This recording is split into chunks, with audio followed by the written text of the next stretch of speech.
welcome to Bourbon with the Boss. I'm your host, Michael Durante, president of Time National. We're a national installation company for multi-location companies across the U.S.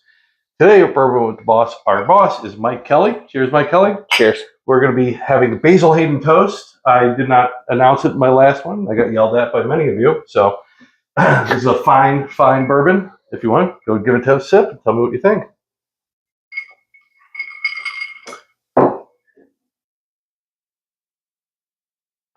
Don't take too long. Everyone's waiting. I enjoy it. You all have to wait. They'll cut it out. It's fine.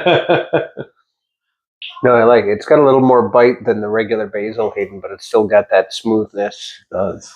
So of it as well. And you still have that hit of vanilla, but there's much more oak in this one than there is in the original. Yeah, so we're going to be drinking as much as we possibly can during this broadcast. That is going to be the goal. But anyway, a big thank you to Mike Kelly. He brought me into his home. So we have kids running around in the background. So if you hear them, I apologize, but they're having fun and they enjoy each other. So my kids and his. Yeah. But I brought on Mike today because he has been in sales for a very long time.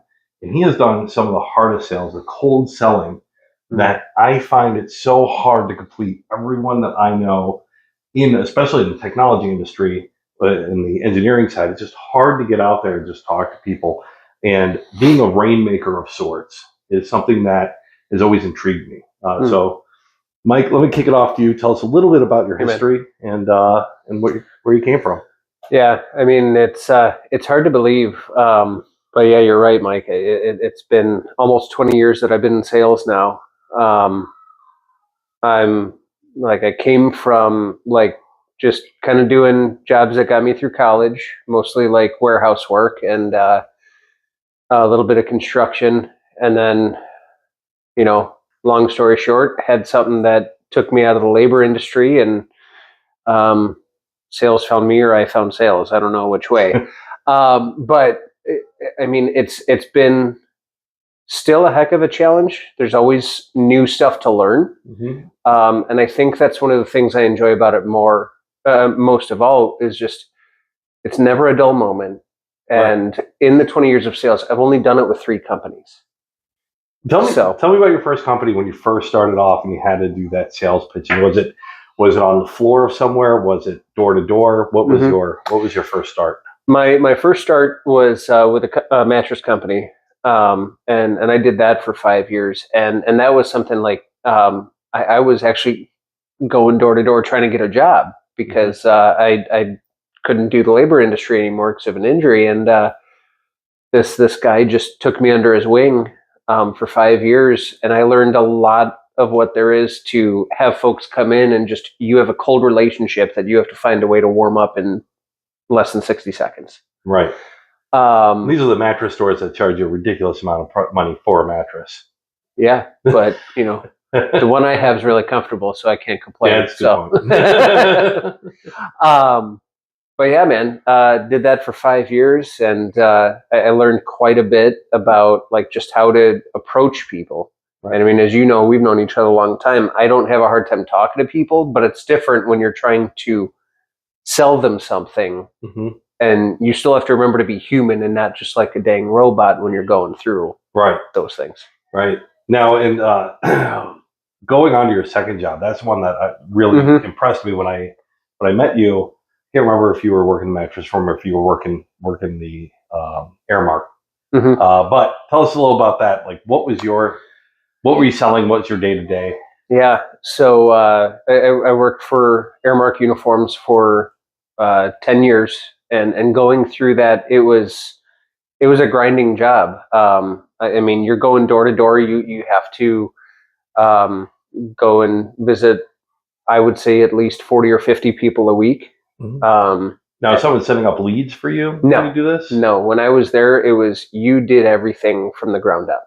The only thing that was there is that because Airmark it was such a big company that they have the database already set up, right? The sales force is set up, but then you're still having to go and find new business. But as you go, as you know, Mike, decision makers change, executives change. So you have to go through that process, and they don't know you. Right. And who knows what the last person in that area did for the area. So I'd go door to door. and day to day from 7 or 7:30 in the morning until between 4:30 and 5:30 at night, just going around meeting with folks. And I know there were times where folks were really receptive and you're able to talk to them, and then there were folks that would escort you out. Gently escort you out. Yes. Hopefully gently. There's always gently. I'm too nice, man. So you would actually just walk into the business, up to the business, into it, and say, "Hey, I'm here. We sell this. Who do I talk to?" Or how does your approaches work when you're doing that kind of cold sell? Most of us are doing cold sells even just on a phone or an email these days, but you are walking up to people. So how does that approach work?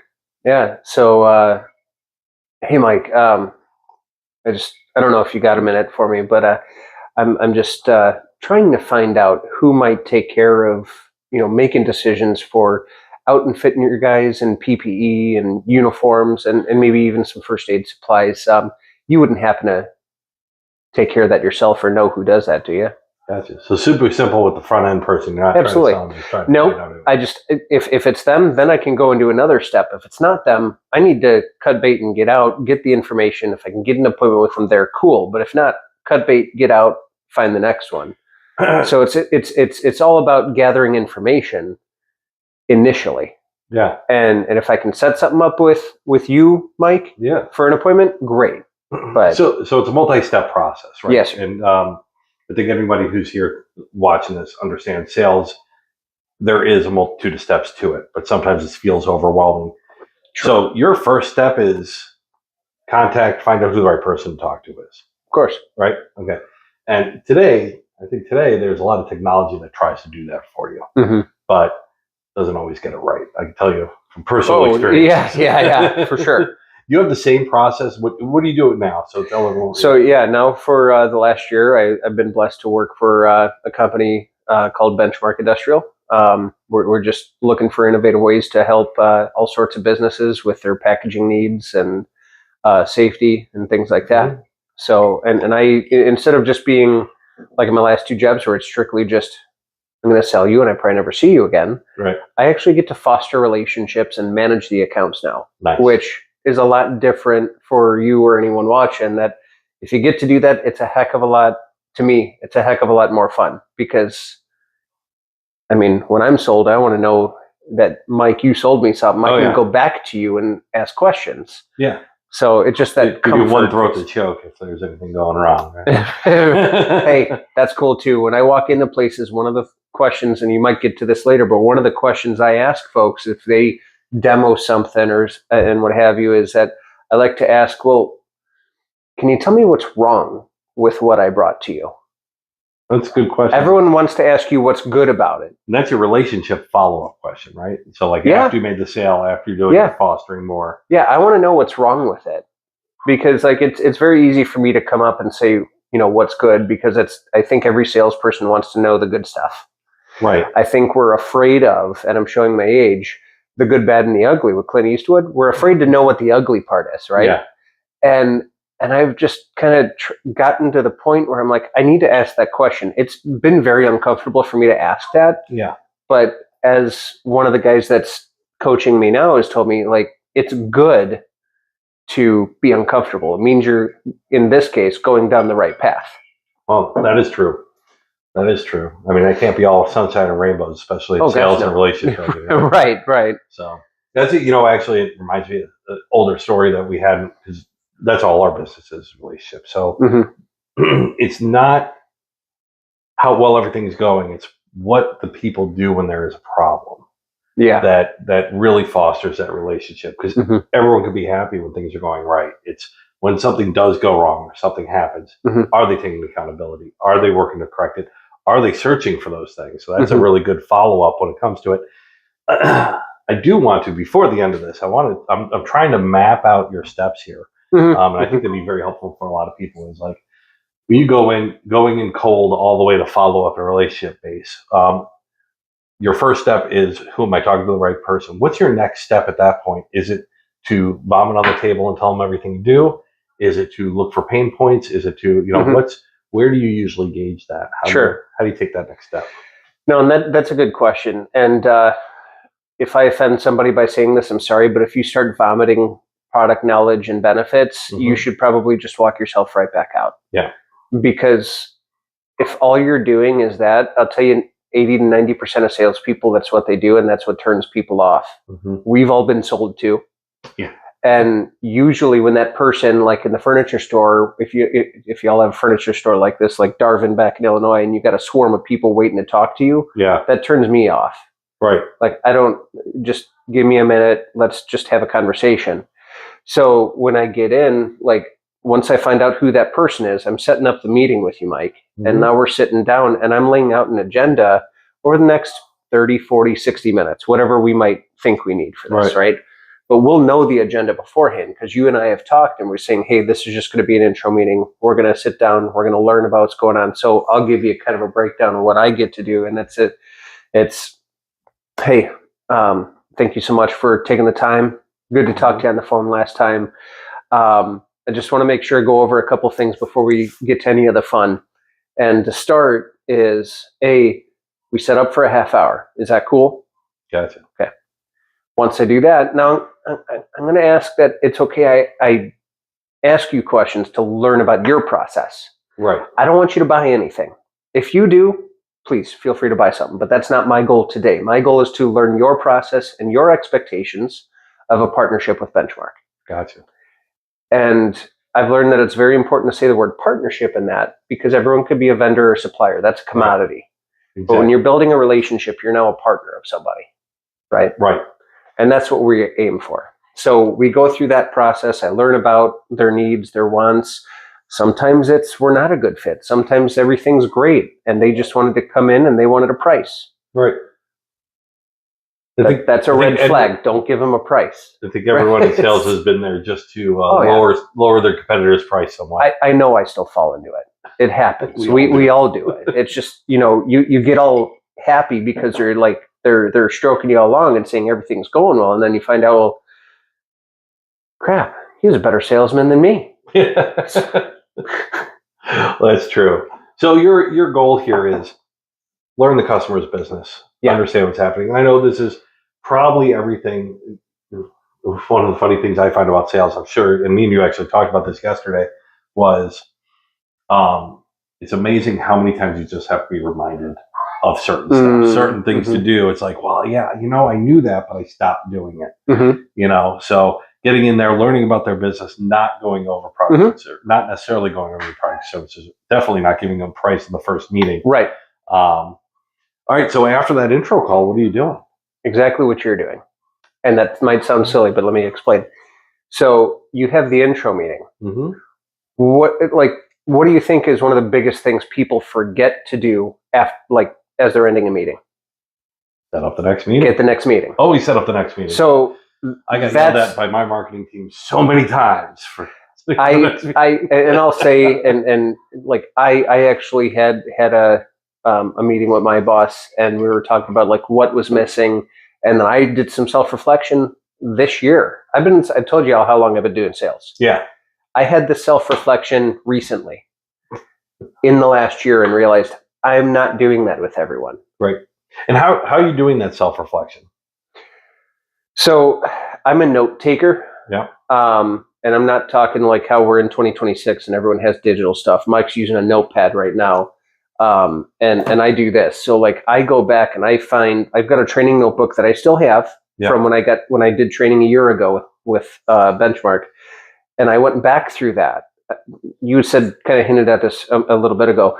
I went back to the basics. Yeah. And I'm like, what step did I miss? And I'm like, holy crap, I'm missing actually following up with them. Because since we're fostering relationships in the job I have as an account manager, it's not just sell you this bourbon and say see you later, right? It's I'm with you from start to finish, whenever finish might be, whether it's you close, you retire, you sell, or the next decision maker is now here and I'm working with them. Right. So I'm with it throughout, versus what I was doing was, cool, you bought the first bottle of bourbon, you're a new customer, see you later, because that's what I did for the last 10 years. Right. So that relationship piece is different than what you were doing before.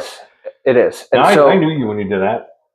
Aramark. Aramark. It's good. Aramark. Thank you, because I keep looking out how to read it, and I read it. It's okay. Yeah, it says it differently than it reads differently than you say it. You still followed up with those customers. I did. There was a lot that I still did in the uniform industry where it wasn't just like that was just to sell you this and move on. I followed up. I did my own installs and stuff like that because it was important that I could not only help the customer, but just the team that I was surrounded with as well. That is another good point, is understanding operations and how things install, because a lot of times today, people that are out there selling, throw it over the fence to installation. I've had some partners like this before in the past where it's like, work with the sales guy. The sales guy is great. He's on it. Everything's going. It's in a project manager's hands now. Something starts going wrong. I go back to the sales guy. He's like, I don't know. And once it goes over the fence, I don't touch it. And got rid of a lot of those partners. But how much have you understanding the operations helped in closing sales? So much, because I go back to the relationships part of it, because you have to know whose hands are in the cookie jar at the particular time and what part of that process, right? Right. Okay. Because like you said, to that example, if I call you up and you're like, I don't know, right, I start to lose a little bit of faith in what you're doing, right? Because I tried to reach out to the project manager, they couldn't help me, didn't respond. You don't know. And I'm not saying you're going to have all the answers, but it's like, we're customers. We need to have someone that can help us throughout. Right. So, my last job and even this one, I know each department. I know where the department heads are. I know who to go to. And what that does is that helps me. If you call me and say this, I say, you know what? I don't have the answer for you, but I know exactly who does. Your email's still this. I'm going to go ahead and send a message. I'm going to attach them to it and loop this conversation in that we just had. So you guys can have a conversation and get that fixed. And you have that email by end of business today, worst case, first thing in the morning. Right. That's my message to everyone when they come to me if I don't have the answer, because I don't have all the answers. Well, no one expects everyone to, right? Especially in a larger company. But it's how you respond to that. Right. If it's I don't know and you're just trying to pass the buck and you're just like, you know what, sorry, I can't help you. At least, in my opinion, having that ability to have an understanding of how your business works is going to help you to be able to close more business, because when the customer understands that you know how it's going to go after you sell that product, and heck, you even know the driver that's going to deliver that product tomorrow. Yeah. I mean, that just builds up so much credibility when they know, oh man, Mike knows what he's talking about, who he's talking to, and here's a list of people that I need for that particular job. It's like John's going to be bringing your stuff. Exactly. Exactly. It's a lot more personal instead of like, hey, the delivery guy's going to be here. Right. Right. So perfect. I know I'm taking us a little off track. So back to it with the after your intro meeting. What are you taking with that information you learned from that intro meeting? And then what are you doing with it with that follow-up meeting that you had? So, I mean, after I make sure I get the next meeting, which like we said, that's the next step after it. But like after I get the next meeting set up, if it's something that's worth our time. Clearly, if it's not, I'll close the file, I'll move on and say, we'll talk in 6 months, 2 months, whatever. But if it's something that's worth our time, what I do is I'll pull out my phone and I'll say, hey, you know what, Mike, real quick, before I go, you said that you feel some value coming off of what we're talking about, right? Let's go ahead and pull out our calendars real quick. And I'll have my phone up because I want them to see that I mean it. Like, we're going to do this. Right. And, this week's a holiday, probably not good this week. Let's look over the next 2 weeks. Right. What days are best for you? I have blah, blah, blah. And I get them to commit right then and there. Okay. When I go to the next meeting, or when I set up the next meeting, I'm saying, okay, you just told me that you struggle with A, B, C, and D. We're going to talk more about this and how Benchmark can bring light to it. I'll also bring those samples that you wanted to see, because I want to highlight what you talked about. Right. But then I'm also going to bring those samples you wanted to see. And if they work out, let's go ahead and see if we can do a sample order and then see how it works out on the floor, and we can go from there. Is that fair? So you're trying to get into, at that point, you're going to samples or proof of concept. Mm-hmm. So your next meeting is going to try to be to push proof of concept to go through. Yeah. See if it's feasible, right? Yeah. I mean, because right now we've established a relationship. Right. We like each other, right? Sure. Or at least you're pretending so far. Do a good job of that. It's just the bourbon. The bourbon. But we have that established setup that you see that there's some level of value I can bring. Yeah. So now that we have that, now I need you to test the product. Right. Right. And once you test the product and we have that, now that we've tested it, if it goes well, and like I said, when I come in, I'm not going to say, hey, you like the bourbon, right? Yeah. I'm going to be like, what didn't you like about this? There you go. And then, so that's your follow-up meeting after the proof of concept isn't like, hey, sign my contract, proof of concept work. It's all right, what didn't go well? What needs to be adjusted? Yeah. And I lay that down in the proof of concept, as you're calling it, step, in order to just say, I want to make sure, and I usually do use this line that if they're old enough, otherwise I got to find a newer reference instead of Clint Eastwood. Probably have to. Yeah. But I go in and I say, hey, I want to make sure that when I come back, you tell me what you don't like about it. Yeah. Okay. You're not going to hurt my feelings, I promise. Mm-hmm. Okay. I'm 40 years old. I'm over hurt feelings. Just tell me what you think. It's going to make your life easier, my life easier. Transparency is key in our partnership. Great. I get to come back next time.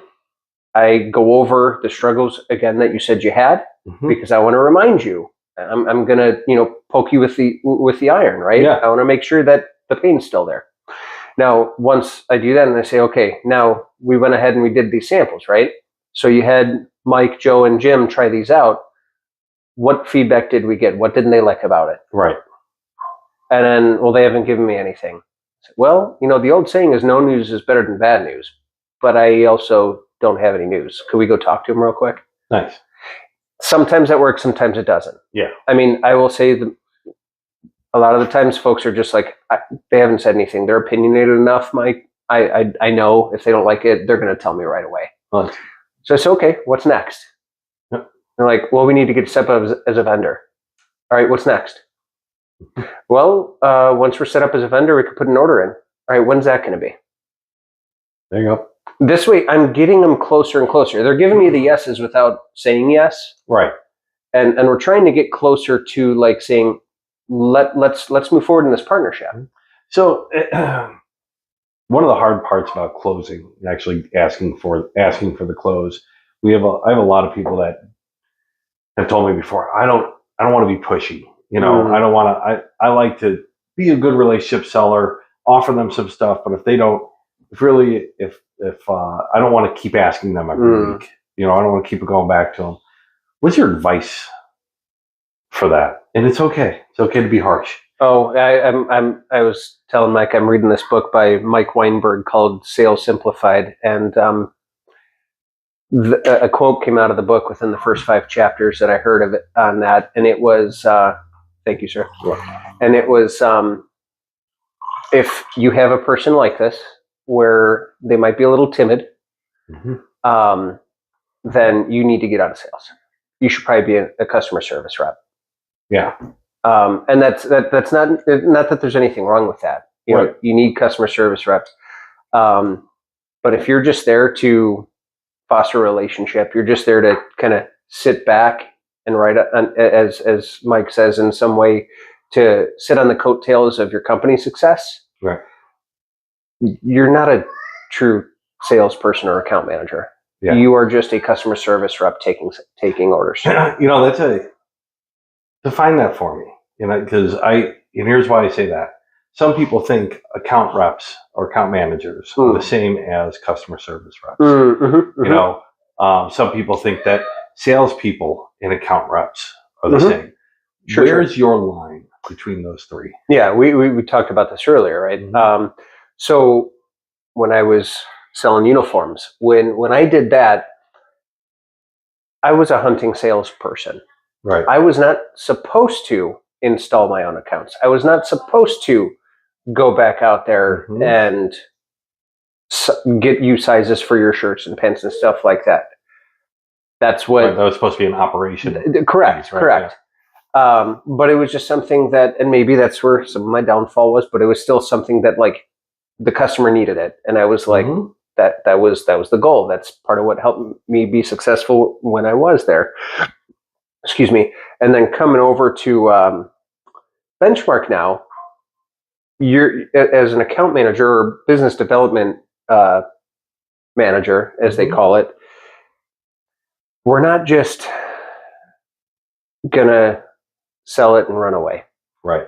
We're coming in, and this is the difference that I say, you know what, if you're really in it for the customer, then even if you're working in the uniform industry or something like that, where you're just selling and you're running away, still understand your operations, still understand how to do it, because you should be the expert. They're going to talk to you the most. Yeah. Until they talk to a customer service rep.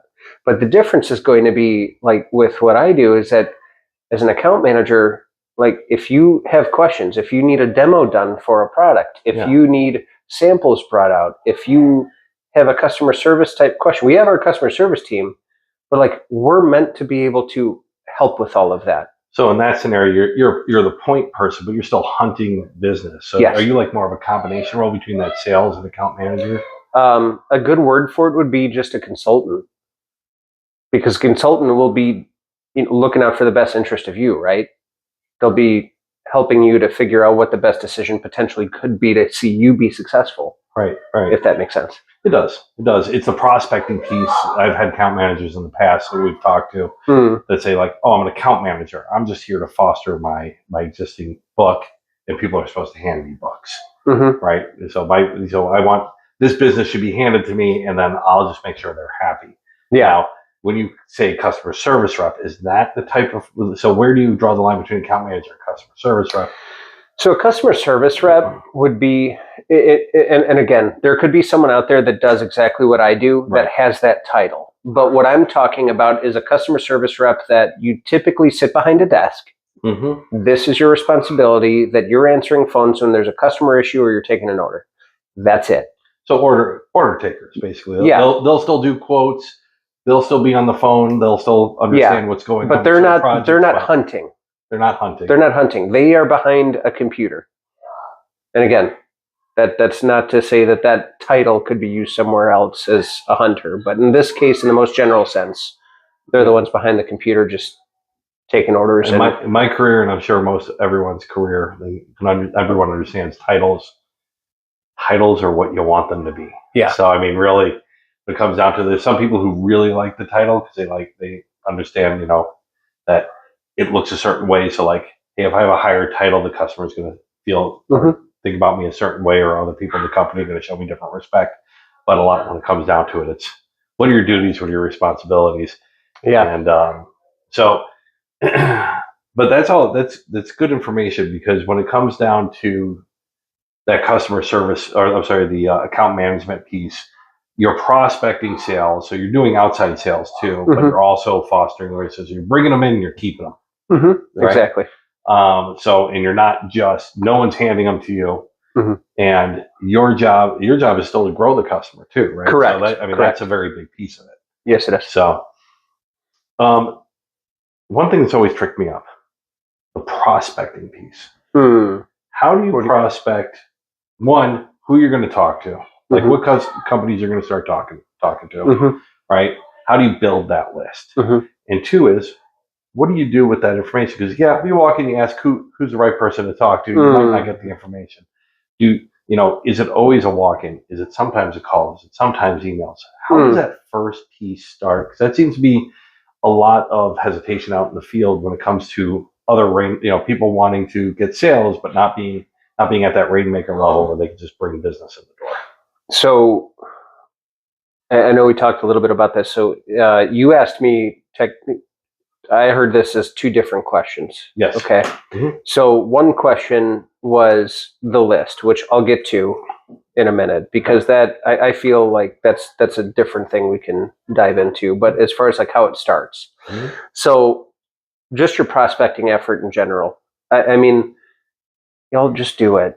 You're uncomfortable about it. You're scared. Like, I tell you what, like, they're probably more nervous or anxious about you than you are of them. No. Because it's like you're walking in, whether you go in through the front door and you're a person that has to go up through the office, or if, you go around to the back door and you're going in through, the kitchen, if you're trying to sell kitchen stuff or whatever the case might be. Yeah. But like, go in like you own the place. And this is something that, again, I've had to work on myself too. But you go in without fear or of judgment, because if you're in a role that you're needing to hunt, whether you have kids or not, your focus is to make money, make new customers, because you got stuff to pay for. Right. So put all of that fear out and find your why. Okay. Oh, I like that. Why are you doing it? Okay. I mean, I got 2 kids in the basement right now that give me plenty of reason playing in the basement. duct taped them to the walnuts.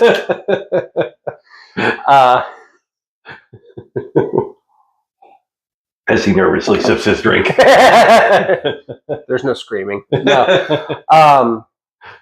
But definitely whatever your reason for doing it is. If you go into sales thinking, man, I could just talk to people, I'm going to rock it. Chances are, sorry, this is going to be blunt, you're going to suck. Yeah. Because you're going to be humbled very quickly at those folks that gently ask you to leave. Or maybe not so gently sometimes. I've been told to F off many times. And when I was younger in sales, that frustrated the crap out of me. Oh, yeah. And I wanted to MF him right back. But then I'm like, I don't know what's wrong. I maybe you just had a bad day. You don't know. Right. And I'm like, okay, whatever. I got to go on to the next one over here because this guy probably wants to spend a whole bunch of money. So does the trick, and we use this with popcorn sales, my son, for scouts. Yeah. Does the trick, go out and get me 10 no's. That's a good one. Because if you get no's, one saying I had from an old mentor when I was in the uniform industry, I remember him saying that they're not telling you no. I mean, they're saying no right now, but it's because they don't know yet. So they have to have more knowledge about what you're doing. So whatever you did when you first initially came in, maybe they had a bad day and they don't want to talk to you. Right. Maybe your approach needs to be refined. Right. Maybe it's not that it has to be refined, but maybe you've gone and taken your own spin on and you forgot what basics were, like we talked about earlier. Yeah. Maybe you need to go back to what made you more successful because you thought, I got this. I'm going to try something else now because I'm hot shit. Right. It's like, so it's to what we said earlier. You got to look in the mirror when it comes to that stuff and find out like what's going to really be effective in that. But really remove that fear. Find your why. Well, where I see a lot of people struggle out is I like to find your why because that pushes you to really push on because especially when you're doing national sales, right? So that's a lot of stuff we do is you can't walk into the headquarters unless it's somewhere close, unless you're doing, unless you're going for it. And sometimes you walk into the headquarters, you might not even make it to the front door. But when people send emails and they don't hear back, like, oh, they didn't want to hear from me. That's not the case. Like if they haven't told you to stop and go away, it just means they're too busy. They're going to look at it later. Sure. So you just need to keep putting it on the top of their inbox until they do. So or give them a call. Well, no, and with that, I was talking about just in-person prospecting, right? Yeah. So when you talk about the calls and the emails, and forgive me, I don't remember where the stat came from, but I remember there was a stat out there that most salespeople quit within the first 3 times of prospecting, whether it's phone call or in person. Really? Because it's like, man, if they haven't got to me and I've tried for the last 3 weeks to get a hold of Mike, I'm just going to move on to something else. Now, mind you, this is going to go back to your list. So I'm going to bring this all together now. So I'll come back to what I just mentioned about the prospecting, right? Because then you have your list. Your list is going to be maybe your enterprise accounts or whatever your target accounts are that you're like, I want these. Well, a lot of our clients even have neighborhoods, right? So they're selling, whether it be retail locally or anything like that. So let's just say prospecting list in general, right? Sure. So yeah, I mean, you have your prospecting list. Everyone should have, even with that, you should have like your targeted ones. The ones that you know are going to be more beneficial for you. You're talking specific clients or customers that Sure. you know. So you're talking about refining your list, right? So it's a good idea because it's going to help to have you set up with a pattern to say, I'm going to stick to these. And even if you don't have that, maybe that's not the type of sales you have, right? That you need, that you have, but you have your list, whether it's 40 prospects or it's 2,000 prospects to look at, whatever that number is, you have this list and you need to go through it. Those 2 or 3 times you call them, and if you get frustrated because you know it's a bigger client and they don't get a hold of you, and then you just say, I'm never calling them again because Mike called me a bad word and I feel weird if I go and call him again. And mind you, yes, I had that when I was first in sales. It felt weird to go back and call Mike again when he just told me to F off and hang up. Right. But now I'm just like, I mean, whatever. That's the worst thing he could do because if I call, he might actually need me today. Yeah. So the point is, by the time you get to that 12th plus call, that 12th plus email, that 12th plus in-person prospecting that you're doing with that person, usually that is where that 12 plus time is where you start seeing success. Partially maybe because you're wearing them down, probably, but also because they see that you're not just a hit it and quit it kind of salesperson. You're actually trying to get in. Right. Well, and you also, if you're whittling down your list, you believe there's something you can do for that client. You're not selling them something they don't need. Correct. Right. Correct. So and even if you haven't had that intro call yet, you will probably understand enough about their business to say, I know we're going to be a good fit. So, and I think that's where people get a little creeped out when, like you said, somebody says, hey, not interested or no thank you or anything like that. It's just like, okay, well, we're done. Instead of putting them on a nurture list, like, hey, listen, you know what? Now's not the time. I'm not going to bother them every week, but next month, or hey, if something cool comes down the line, and I got a note about it. Say like, hey, I know you weren't, you were too busy before, or we weren't interested before. Here's something that's kind of cool. I thought you might be interested in this. Take a look at it. Let me know if you want to chat more. That's really. I think that's one of the hardest parts is not only getting that list, but pushing past that third time. That third time is, you're absolutely right. When people get in there 3 times, like, oh, I haven't heard anything. I haven't done anything. What should I do? 12 times, huh? And again, don't quote me on it, but I definitely know it's you have to do it a lot. I mean, you're going to be on the internet. You can only tell truths. And yeah. Everything backed up by nothing but facts. Put me on Wikipedia. That's always right. That's correct. But when you've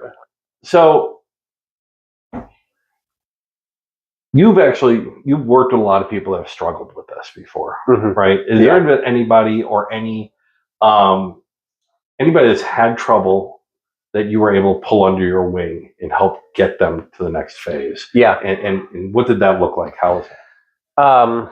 You don't have to say their name. No, and I won't. Tommy won't watch this. Yeah. No, but I did get to help somebody that when one of my managerial roles I've carried over the last 20 years, I got to come in and there was this person that was really struggling, thought that they were going to get fired. I mean, they were really, really close. And what I do is I'm looking for your strengths. What makes you you? Because when you're in sales, like, you can't pretend to be somebody different because we've all been sold to someone that we could feel, or at least we thought felt fake. Right. And we were really uncomfortable, felt like we had to take a shower after talking to him or something like that. And I got to talk to this person and find out their why. And I got to find out what made them special. And they were scared to hell to talk to people. Mind you, this is a person that's been in sales for 3 years already. And I started just asking the why questions, like, help me understand. I'm like, I'm not trying to be a pain in the butt. And this person turned around within 6 to 8 months. Yeah, 6 to 8 months, turned into my top rep. Really? And it was all because, this is what they told me, is because I showed enough interest to find out what made them special. And mind you, I've also had folks where I found out it was the opposite, where I had to let them go because they just didn't have it, right? A lot of us have had that if we're in training or management. But with this case, with the person that succeeded, it was going in, finding their why, finding what made them special. The other real obvious ones that a lot of managers, I think, nowadays don't do is get out there in the field and see and hear what they're doing also. It's great to coach them from the stands. We all do that. We're all fans of a sport or something that we're like, I could tell you how to do this. Okay, great. Show me. When you get out there with them, I see a lot of managers have fallen into traps of taking over. They see the sale might be going sideways and they jump in. How do you balance that? So I had to learn this obviously as well. It was something hard because being very extroverted myself, it was hard to sit back after being in sales for so long and just let you take it. And if I saw it was going this way, I would jump in. And I remember having one of my bosses with me, and I swear if they could have slapped me upside the head, they would have. But I just kept getting shh, shh.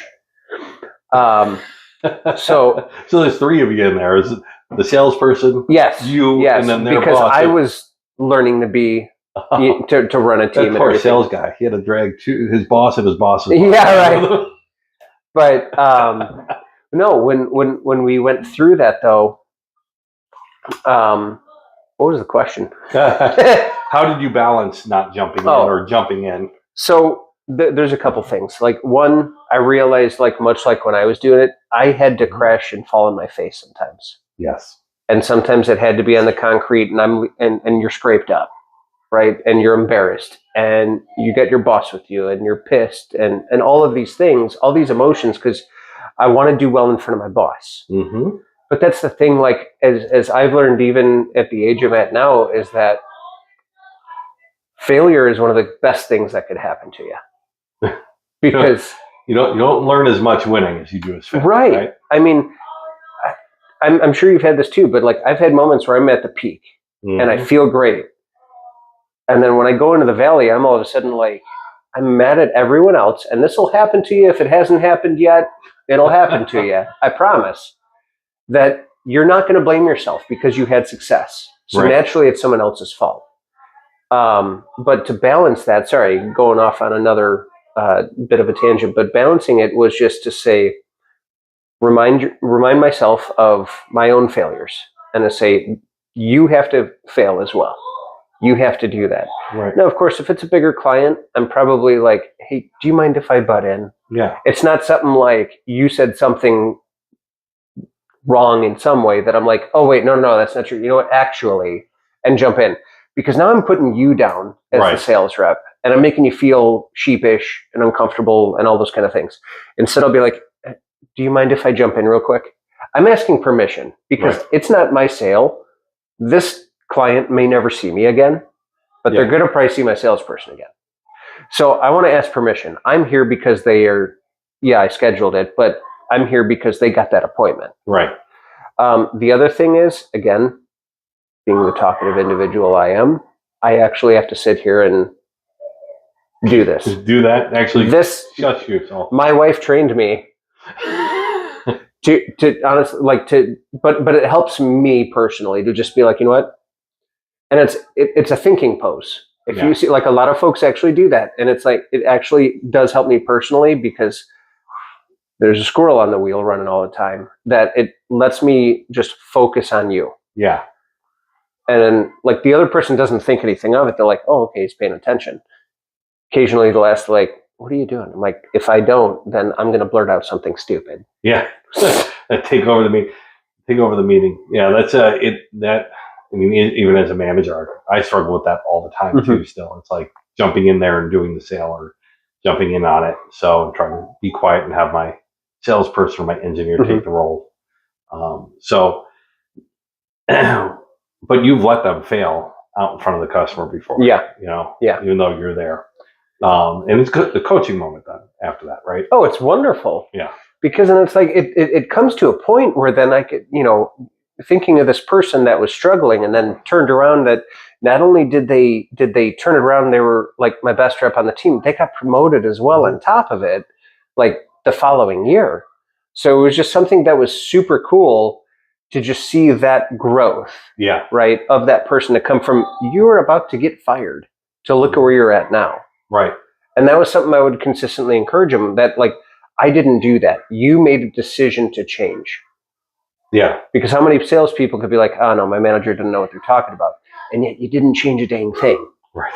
Well, that's the truth. Because I mean, honestly, sales it's a revolving door sometimes. Yeah. You know, and one of the hard parts as kind of the management team is, from my perspective, is how long do you let a salesperson continue on and go? So, but anyway, Mike, is there anything else you want to add? I got a ton of information here. I'm going to go right up and beat myself over the head. What was that book again you said you were reading? So the author is Mike Weinberg, Weinberg. Okay. It's called Sales Simplified. And I mean, I've only gone through about 5 chapters. In fact, I'm going to re-listen to chapter 5 because it's impactful. It talks about the prospecting lists, actually. But I've already, in a couple of days of reading this, I've already gained so much knowledge and so much more confidence. And he definitely humbles you as well. Good. Like, FYI, anyone that decides to read this book, he's not... he's very blunt about how he feels, but in a professional way, if you will. And a couple of the things that I've said, you'll hear in his book, where when you ask me, about a customer service rep, you probably shouldn't be selling them. Yeah. He says that in his book. I think I mentioned that, but it's definitely a good read so far. And I plan on, continuing through that. Well, perfect. Let everyone know where to find you.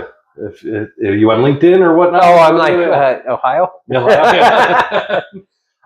Yeah, actually, you guys could find me on LinkedIn. My name is Mike Kelly. Like I said, I work for Benchmark Industrial, and if you go on there, I do post a lot of different things, whether it be about work and different struggles that I see my customers having, like maybe 2 or 3 times a month, and like I share a little bit along with some of our company's information, as well as, some other stuff. So, yeah. Come say hi. And then, once again, I'm Michael Durante, president of Thai National. This has been Bourbon with the Boss with our boss, Mike Kelly. Cheers. Cheers. And thank you, everyone. Have a great night.